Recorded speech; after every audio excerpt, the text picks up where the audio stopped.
How to shift lock on Roblox PS4 controller on Blox Fruits.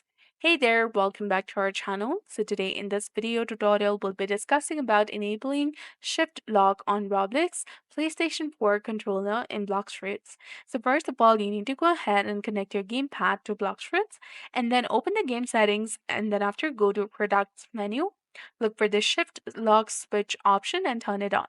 This option needs to be enabled for all platforms, including Xbox, PC, mobile, PlayStation 4, and PlayStation 5. And to toggle shift lock during gameplay, find the designated toggle on your controller, D-pad, or triggers. And if the shift lock switch option is invisible or available in the settings, shift lock is unavailable for your game.